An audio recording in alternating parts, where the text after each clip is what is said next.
Здравствуйте, друзья! Сегодня пойдет речь о амортизаторах, стойках и стуке в подвеске Passat B7. Такой вот стук похож, как что-то болтается и бьется от пластика, от порог, вот об днище, вот что-то такое, глухой.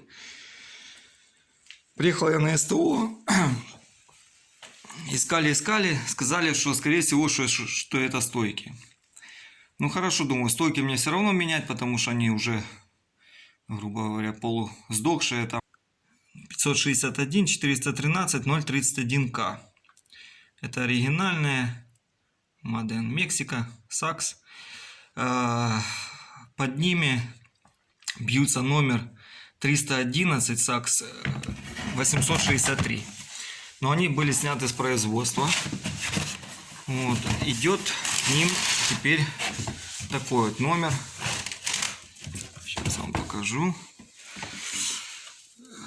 317 575. Это Турция.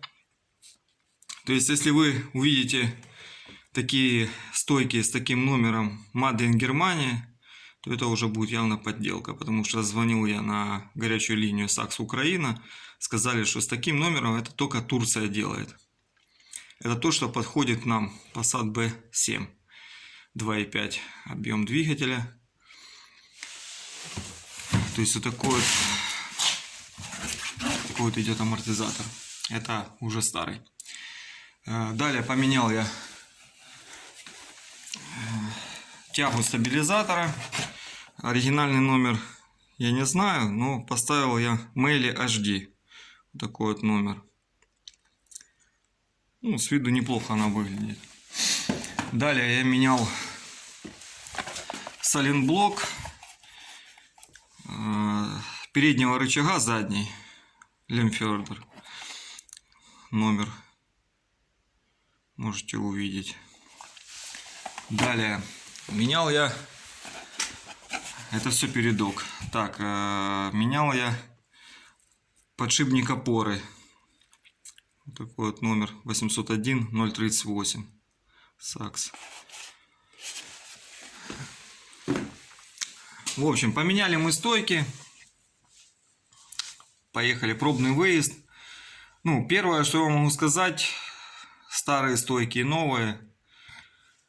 На старых стойках вот затяжной поворот, еду я там 80-90, я чувствую, что машина, вот передок хочет уйти в противоположную сторону поворота. На этих стойках, на новых, да, она стала чуть жестче, но машина более собранная. То есть в том же самом повороте я еду 80, и я понимаю, что можно еще давить газ. Она едет как вкопанная. Но стук все равно не пропал. Как стучало, так и стучит. Особенно стучит, когда машину раскачивает.